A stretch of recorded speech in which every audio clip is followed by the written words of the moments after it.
여러분 안녕하십니까? 로컬 현장의 사람과 사례를 다루는 채널 더 로컬 엄돌입니다.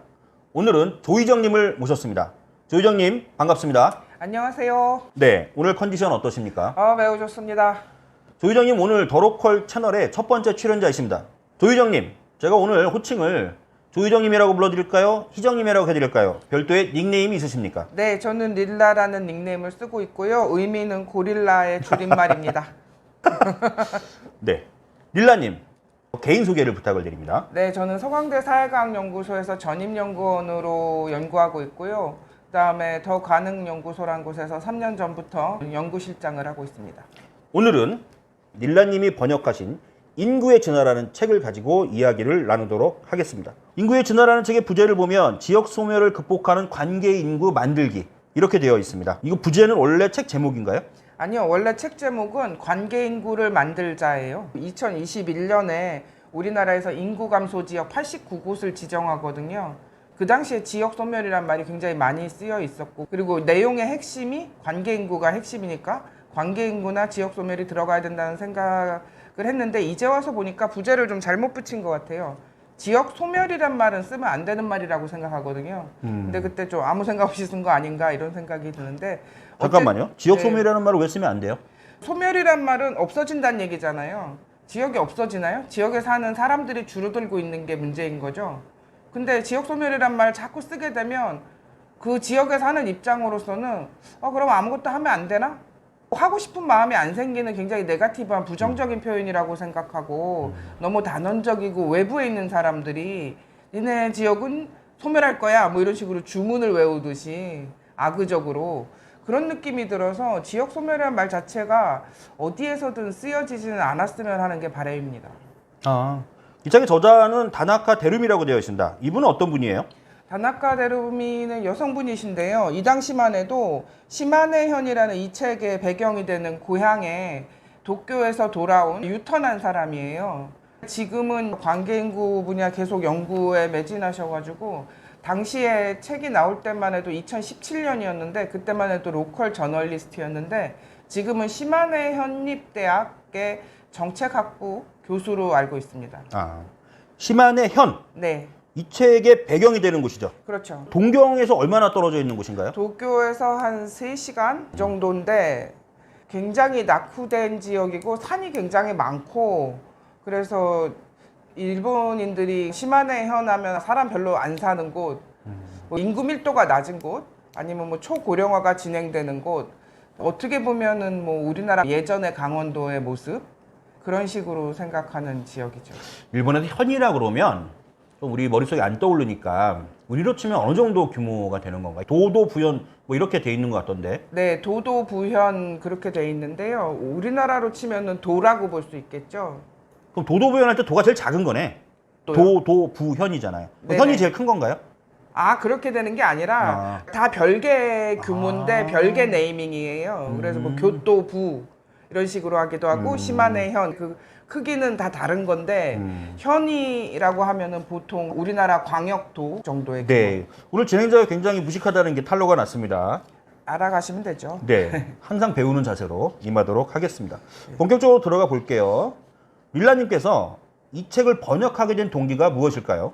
제가 이 책 이전에도 지역재생 분야에서 책을 내겠다 하면서 아마존을 찾아보고 주변에도 물어보고 연구하면서 쭉 봤어요. 이 책이 관계인구라는 말이 이 책에 번역되기 전에도 우리나라에 있었거든요.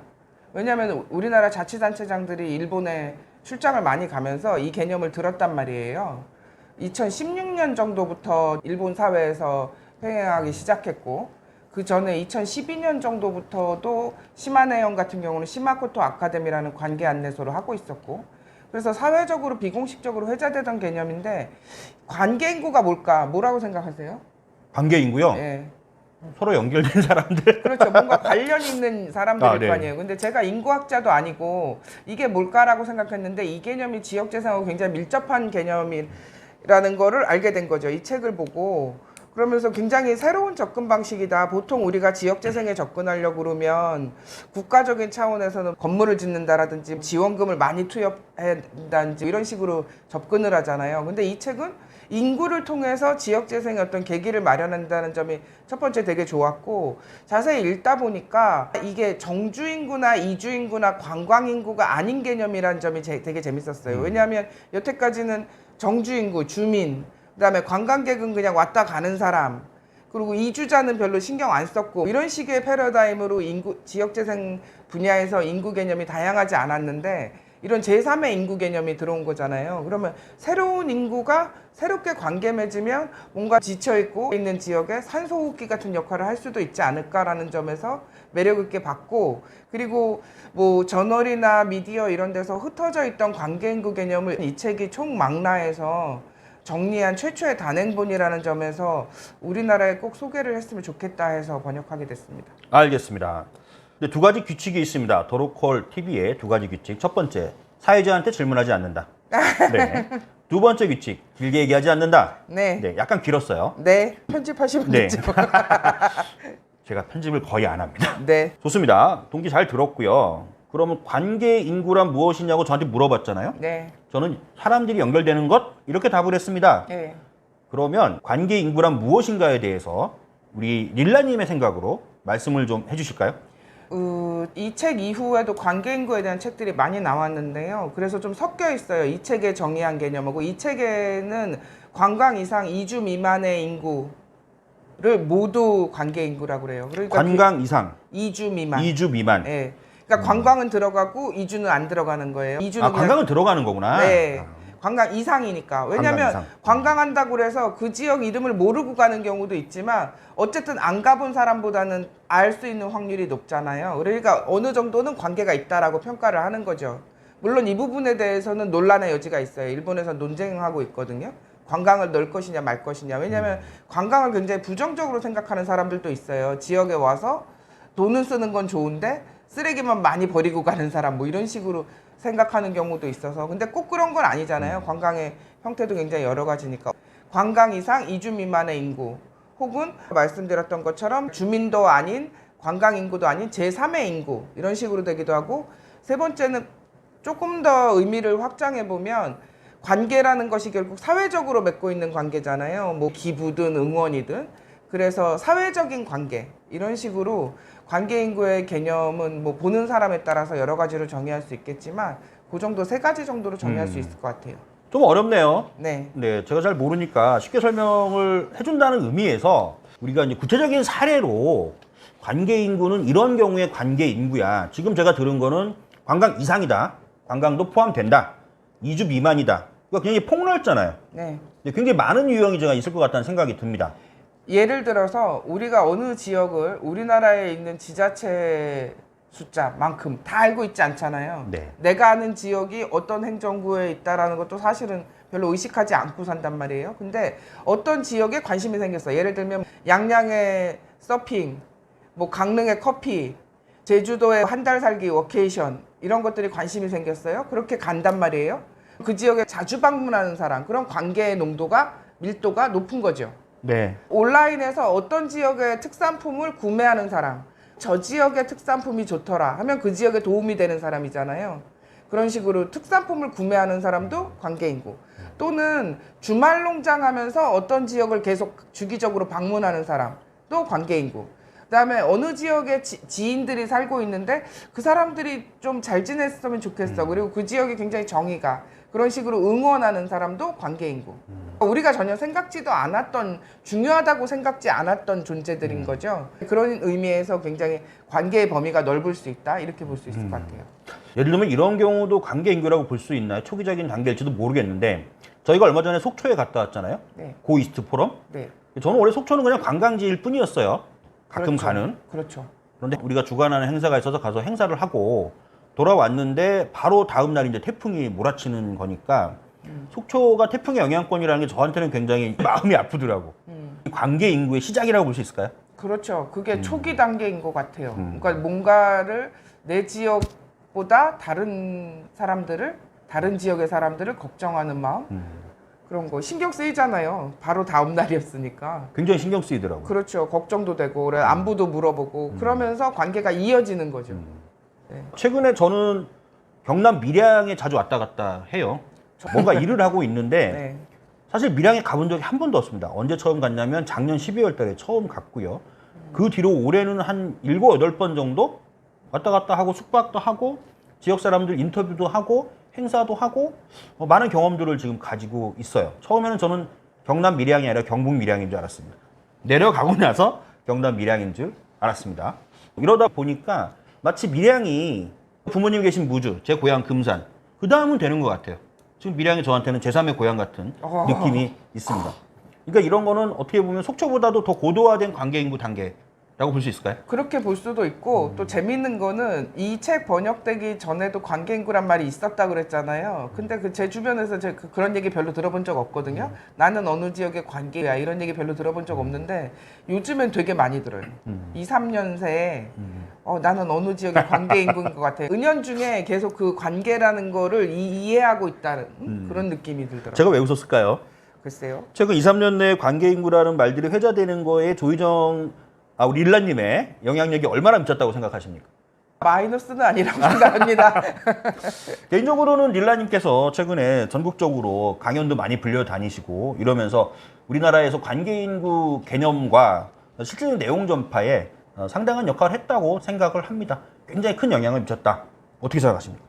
근데 고민이 많습니다. 제가 뭐 관계인구를 만들자 이런 캠페인을 하는 게 아니기 때문에 관계인구 개념도 파고 들어갈수록 어렵고 솔직히 관계인구를 인구라고 부르는 게 맞는가부터 저는 좀 근본적으로 여전히 의문이에요. 관계활동의 집합 이렇게 얘기하면 안 되나?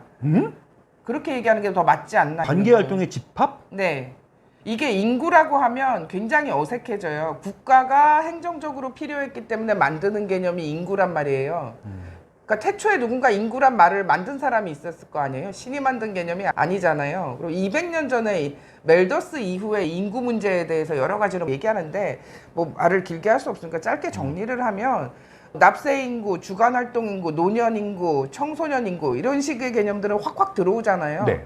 근데 관계인구라는 말은 그렇게 들어오지 않아요. 그리고 그런 식으로 호명돼야 될 말은 아닌 것 같아요. 우리나라에서도 뭐 올해 1월 1일부터 생활인구라는 말을 쓰고 있긴 한데 인구라는 말에 자꾸 천착을 하게 되면 인구를 늘리면 되지 않을까라는 거를 관성적으로 생각하게 되잖아요.